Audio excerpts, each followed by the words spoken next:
Israel में बड़े पैमाने पर विरोध प्रदर्शन हो रहा है। अनिवार्य सैन्य भर्ती के खिलाफ सड़कों पर हजारों लोग उतरे हैं। अब इजराइल की जनता इस वक्त बेंजामिन नेतन्याहू के खिलाफ जमकर नारेबाजी कर रही है, सड़कों पर उतर रही है। इजराइल की सड़कों पर बुधवार को हजारों हरेदी, अति रूढ़वादी जिन्हें कहा जाता है, यहूदियों ने सेना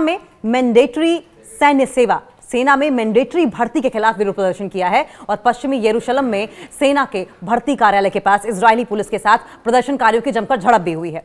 इजरायली सोशल मीडिया अकाउंट्स की अगर बात करें तो वहां पर जो फुटेज पब्लिश की गई थी उसमें प्रदर्शनकारियों को और मिलिट्री अड्डों को, मिलिट्री बेसिस के पास एक सड़क को रोक दिया गया, अवरुद्ध करते हुए उन्हें तितर बितर करने का प्रयास किया गया। पुलिस अधिकारियों के मुताबिक, जो वहां पर पुलिस ऑफिशियल्स मौजूद थे, उनके मुताबिक वहां के जो लोग थे वो झड़प करते हुए दिखाई दिए। और ये सब कुछ क्यों हो रहा था? वो इसलिए हो रहा था क्योंकि जबरदस्ती युवाओं को सेना में भर्ती किया जा रहा था।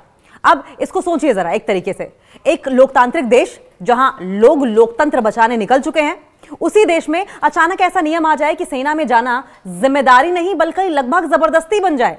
सेना में जाना तो जिम्मेदारी होना चाहिए, लेकिन उसको थोपा जाए, जबरदस्ती बन जाए। ठीक वैसे ही जैसे कोई कहते हो कि भाइयों अब रंग नहीं है, अब वर्दी है। और वो वर्दी तो सिर्फ एक वर्दी नहीं, एक सिंबोलिज्म है, एक प्रतीक है। प्रतीक इस बात का कि अगर तुम हटकर कुछ सोचोगे, कुछ कहोगे, नहीं भाई पहले वर्दी ले आओ फिर बोलने की हिमाकत करना। तो चलिए इसको इस तरीके से समझते हैं। बेंजामिन नेतन्याहू का अगर इस नाटक की बात करें तो कथानक लगातार जारी है, ये ड्रामा चल ही रहा है। मैं देश बचा रहा हूं, लगातार वो कहते हैं मैं देश बचा रहा हूं, मैं आतंक खत्म कर रहा हूं, मैं वर्दी वालों की पीठ थपथपा रहा हूं। पर लोग गली मोहल्ले से कह रहे हैं भाई तुमने हमसे पूछा भी नहीं कि ये वर्दी हमें कब तक पहननी है, किस लिए पहननी है, और सवाल ये कि किसके खिलाफ पहननी है, हमें वर्दी पहना क्यों रहे हो। वहीं गजा में जो हो रहा है उस पर भी सवाल खड़े हो रहे हैं। युद्ध जारी है, तबाही है, घरों पर बम है और आग कहीं भी लग सकती है। लोग कह रहे हैं कि हमारी वर्दी बीच में है, हमारा सिर नीचे है, पर तुम कहोगे कि ये तो देश का दायित्व है। और अंदर के घर में नागरिक एक एक सवाल कर रहे हैं, अगर हमारा बेटा गोली खाएगा, हमारा भाई वापस नहीं आएगा तो कौन दायित्व उठाएगा। अगर मैं कहूं कि मैं वर्दी नहीं पहनूंगा क्योंकि झूठी वर्दी मुझे मारने के लिए मांगी जा रही है, क्या वो जीत जाएगा? उनका गुस्सा जीत जाएगा? तो इस पूरी मजाक रहस्य की अगर बात करें, ये मजाक ही तो है, मजाक का रहस्य ही तो है। पूरे मजाक रहस्य की तो बात करें तो कुछ बातें हैं जिन्हें हम हंसते हंसते रो देंगे। इस स्टाइल में देखना चाहिए, वर्दी पहनो देश बचाओ, पर सवाल है किस देश को बचाओ, किस लोकतंत्र को बचाओ, किस युद्ध से बचाओ। युद्ध लगातार जारी है ताकि हम सुरक्षित हो सकें, पर हम कौन हैं? वर्दी वाले, आम नागरिक, या वही नेता जो वर्दी वर्दी कहकर अपनी कुर्सी बचा रहे हैं लेकिन उनके अपने वर्दी नहीं पहन रहे हैं, वो खुद वर्दी नहीं पहन रहे हैं। विरोध हो रहा है, हाँ वो विरोध सिर्फ हथियार के साउंड में नहीं है बल्कि जनता की आवाज में है। हम खतरे में हैं, हम थक चुके हैं, हम ये नहीं चाहते कि हमारी वर्दी हमारी कब्र बन जाए, क्योंकि इजराइल ने ठान ली है कि उसके नागरिक वर्दी पहने और उसके बाद वो कब्र में चले जाएं। तो चलिए इस संवाद में शामिल होते हैं।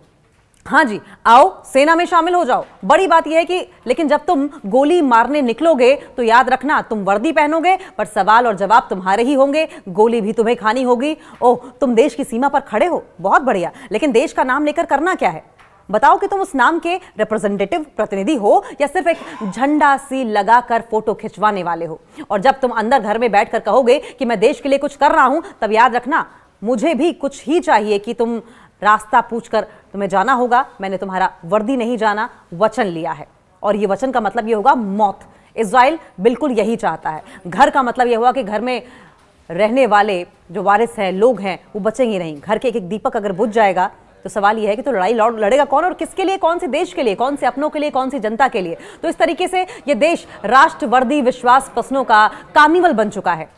ये देश जो है वो राष्ट्र, कंट्री, वर्दी, यूनिफॉर्म और ट्रस्ट, ये तमाम सवाल ऐसे हैं जिनका कार्निवल बन चुका है, जहां पर वर्दी यानी यूनिफॉर्म और देशभक्ति, पैट्रियोटिज्म सिर्फ टैगलाइन नहीं है बल्कि ऐसा शब्द जाल बन गया है जिसमें असली सवाल छिप गए हैं। और हाँ, एंड में एक सलाह यह भी है कि अगर तुम वहां हो, मत भूलना कि वर्दी पहनना जितना आसान हो जाता है उतनी मुश्किल हो जाती है जब तुम खुद से पूछने लगोगे कि क्या मैं यूनिफॉर्म के पीछे जा रहा हूं या वर्दी मेरे पीछे चल रही है, मुझे चेज कर रही है वर्दी। हजारों अतिरूढ़िवादी यहूदी पुरुषों ने काले कपड़े पहने हुए गुरुवार को यरूशलेम में सैन्य भर्ती के विरोध में रैली निकाली। ये एक ऐसा मुद्दा है जिसने इजराइल के दक्षिणपंथी सत्तारूढ़ गठबंधन में बड़ा टेंशन पैदा कर दिया है। कुर्सी की सुरक्षा अभियान की अगर बात करें तो नेतन्याहू नई युद्ध नीति अपना रहे हैं। इजराइल के प्रधानमंत्री बेंजामिन नेतन्याहू आजकल एक बहुत ही महान मिशन पर हैं। देश की नहीं, अपनी कुर्सी की रक्षा करने में जहां बाकी दुनिया राष्ट्रीय सुरक्षा की बातें करती है, वहीं नेतन्याहू ने राजनीति में नया ट्रेंड सेट कर दिया है। पद सुरक्षा नीति। कुर्सी पहले, देश बाद में। गजा में बम गिरे या जनता के दिल में गुस्सा फूटे, नेतन्याहू के लिए असली युद्ध मोर्चा तो यरूशलेम की सड़कों पर है, जहां लोग नेतन्याहू गो होम के नारे लगा रहे हैं। पर साहब को क्या है, वो तो मानो सोच चुके हैं कि अगर जनता घर से बाहर निकली है तो किसी राष्ट्रीय सुरक्षा खतरे का हिस्सा ही होगी। उन्हें जनता के मुद्दों से कोई सरोकार नहीं है। वो जनता के बाहर निकलने को राष्ट्रीय सुरक्षा के खतरे का हिस्सा मानते हैं। जनता पूछती है हमारे बच्चे मोर्चे पर क्यों जाएं? नेतन्याहू जवाब देते हैं क्योंकि मेरी कुर्सी खतरे में है और देश की सुरक्षा वहीं से शुरू होती है। मेरी कुर्सी ही देश की सुरक्षा है। गजा राजनीतिक धुआं मशीन बन चुका है। इस वक्त गजा में जारी हमला अब राष्ट्रीय रणनीति से ज्यादा राजनीतिक धुआं मशीन हो गया है। लगने लगा है ताकि अंदर की आंच यानी विरोध प्रदर्शनों का धुआं जो है वो बाहर ना निकले। आप समझे, अंदर जो कुछ हो रहा है, जनता के बीच में जो आग जल रही है और इस आग का जो धुआं है वो नेतन्याहू चाहते ही नहीं कि बाहर निकले, लोगों को पता चले। हर बार जब किसी मंत्री का इस्तीफा या जनता का गुस्सा फूटता है, बढ़ता है, तो नेतन्याहू कहते हैं युद्ध जारी रखना जरूरी है क्योंकि अभी स्थिरता की आवश्यकता है। स्थिरता किसकी? देश की या कुर्सी की? इसका सवाल केवल वही दे सकते हैं जिनके पास उस कुर्सी की चाबी है। जनता की आवाज, हम थक चुके हैं। सैकड़ों हजार लोग सड़कों पर हैं, थके हुए आरक्षित सैनिक कह रहे हैं कि अब बहुत हुआ और परिवार पूछ रहे हैं कि हम अपने बच्चों को कब तक बलि चढ़ाएंगे। लेकिन नेतन्याहू का जवाब वही पुराना है, आप भावनात्मक मत बनिए, ये सब देश के लिए है। देश के लिए है या सत्ता के लिए? ये सवाल पूछने वाला आजकल देशद्रोही की श्रेणी में चला जाता है। नेतन्याहू की आत्मकथा का अगर शीर्षक तय करना हो, अगर कभी नेतन्याहू आत्मकथा लिखेंगे तो शीर्षक शायद यही होगा, मैंने देश नहीं कुर्सी बचाई, और वो भी कई बार। उनका घोषवाक्य क्या होगा?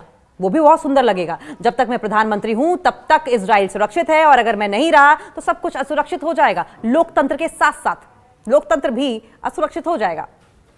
नेतन्याहू का शासन अब एक पुराने टीवी सीरियल की तरह लगने लगा है। कहानी वही, किरदार वही, बस हर एपिसोड में राष्ट्रीय संकट का नया ट्विस्ट। फर्क सिर्फ इतना है कि इस सीरियल की टीआरपी जनता नहीं, सत्ता की भूख तय करती है। इजरायली सोशल मीडिया अकाउंट्स द्वारा प्रकाशित फुटेज में प्रदर्शनकारियों को सैन्य अड्डे के पास एक सड़क को अवरुद्ध करते हुए, डिस्टर्ब करते हुए और फिर उन्हें तितर बितर करने का प्रयास करते हुए दिखाया गया है। पुलिस ऑफिशियल्स के साथ झड़प करते हुए दिखाया गया और एक स्टेटमेंट में इजरायली पुलिस ने विरोध प्रदर्शन को अवैध घोषित किया है और प्रदर्शनकारियों को सड़कों से हटाने और भर्ती कार्यालय के क्षेत्र से दूर भागने के लिए फोर्स का इस्तेमाल, बल प्रयोग का इस्तेमाल करते हुए देखा गया।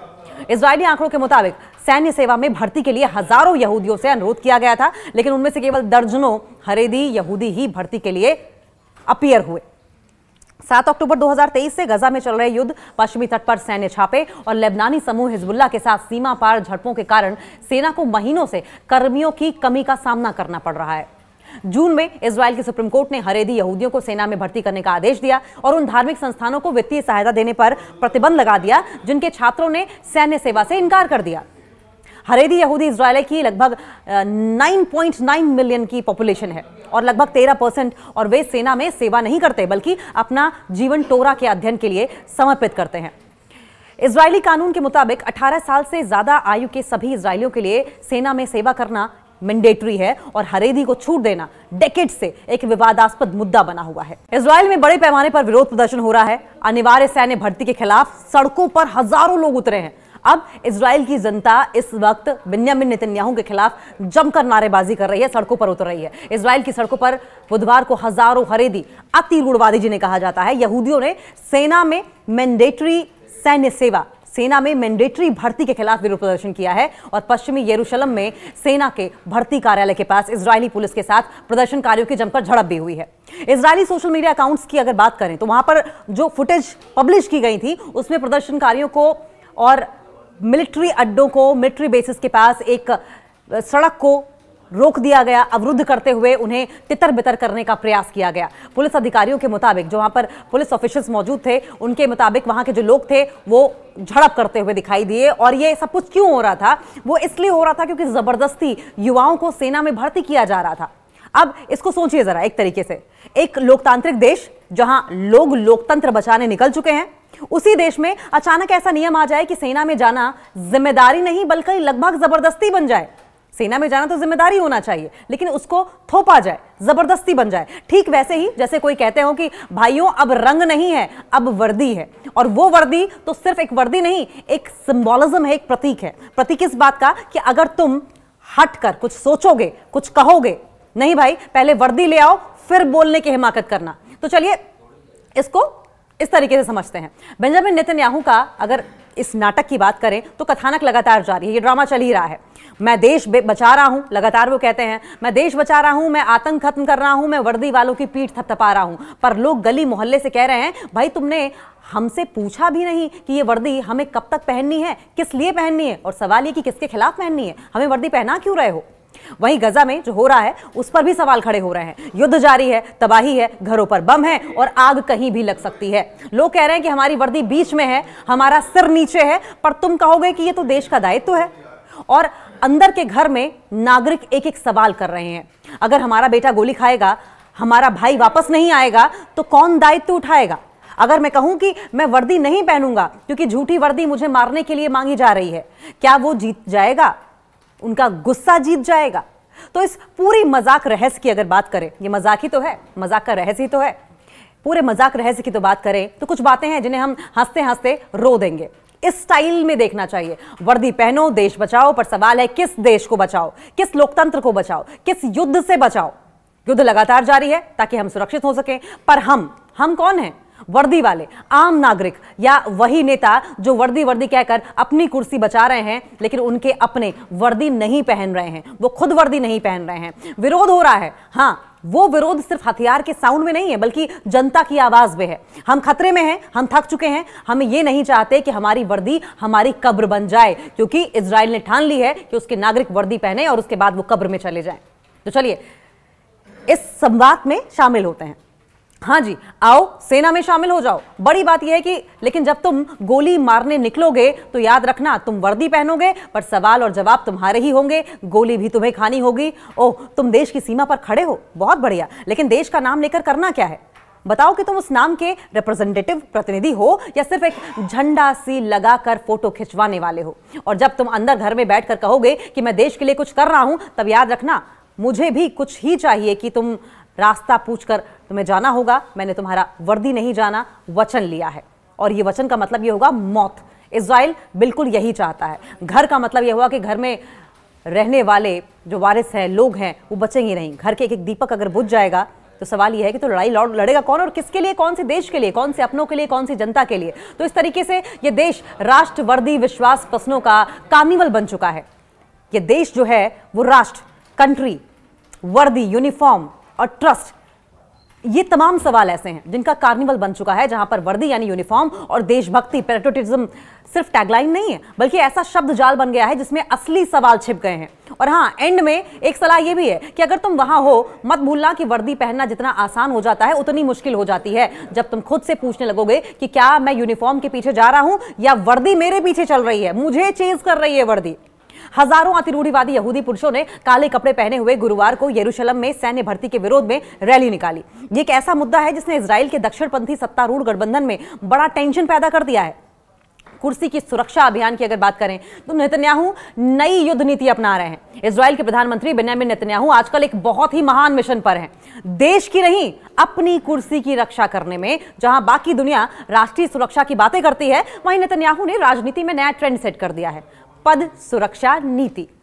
कुर्सी पहले, देश बाद में। गजा में बम गिरे या जनता के दिल में गुस्सा फूटे, नेतन्याहू के लिए असली युद्ध मोर्चा तो यरूशलेम की सड़कों पर है, जहां लोग नेतन्याहू गो होम के नारे लगा रहे हैं। पर साहब को क्या है, वो तो मानो सोच चुके हैं कि अगर जनता घर से बाहर निकली है तो किसी राष्ट्रीय सुरक्षा खतरे का हिस्सा ही होगी। उन्हें जनता के मुद्दों से कोई सरोकार नहीं है, वो जनता के बाहर निकलने को राष्ट्रीय सुरक्षा के खतरे का हिस्सा मानते हैं। जनता पूछती है हमारे बच्चे मोर्चे पर क्यों जाएं, नेतन्याहू जवाब देते हैं क्योंकि मेरी कुर्सी खतरे में है और देश की सुरक्षा वहीं से शुरू होती है, मेरी कुर्सी ही देश की सुरक्षा है। गजा राजनीतिक धुआं मशीन बन चुका है इस वक्त। गजा में जारी हमला अब राष्ट्रीय रणनीति से ज्यादा राजनीतिक धुआं मशीन हो गया है। लगने लगा है ताकि अंदर की आंच यानी विरोध प्रदर्शनों का धुआं जो है वो बाहर ना निकले। आप समझे, अंदर जो कुछ हो रहा है, जनता के बीच में जो आग जल रही है और इस आग का जो धुआं है वो नेतन्याहू चाहते ही नहीं कि बाहर निकले, लोगों को पता चले। हर बार जब किसी मंत्री का इस्तीफा या जनता का गुस्सा फूटता है, बढ़ता है, तो नेतन्याहू कहते हैं युद्ध जारी रखना जरूरी है क्योंकि अभी स्थिरता की आवश्यकता है। स्थिरता किसकी? देश की या कुर्सी की? इसका सवाल केवल वही दे सकते हैं जिनके पास उस कुर्सी की चाबी है। जनता की आवाज, हम थक चुके हैं। सैकड़ों हजार लोग सड़कों पर हैं, थके हुए आरक्षित सैनिक कह रहे हैं कि अब बहुत हुआ, और परिवार पूछ रहे हैं कि हम अपने बच्चों को कब तक बलि चढ़ाएंगे। लेकिन नेतन्याहू का जवाब वही पुराना है, आप भावनात्मक मत बनिए, ये सब देश के लिए है। देश के लिए है या सत्ता के लिए? ये सवाल पूछने वाला आजकल देशद्रोही की श्रेणी में चला जाता है। नेतन्याहू की आत्मकथा का अगर शीर्षक तय करना हो, अगर कभी नेतन्याहू आत्मकथा लिखेंगे तो शीर्षक शायद यही होगा, मैंने देश नहीं कुर्सी बचाई, और वो भी कई बार। उनका घोषवाक्य क्या होगा? वो भी बहुत सुंदर लगेगा, जब तक मैं प्रधानमंत्री हूं तब तक इजराइल सुरक्षित है, और अगर मैं नहीं रहा तो सब कुछ असुरक्षित हो जाएगा। लोकतंत्र के साथ साथ लोकतंत्र भी असुरक्षित हो जाएगा। नेतन्याहू का शासन अब एक पुराने टीवी सीरियल की तरह लगने लगा है। कहानी वही, किरदार वही, बस हर एपिसोड में राष्ट्रीय संकट का नया ट्विस्ट। फर्क सिर्फ इतना है कि इस सीरियल की टीआरपी जनता नहीं, सत्ता की भूख तय करती है।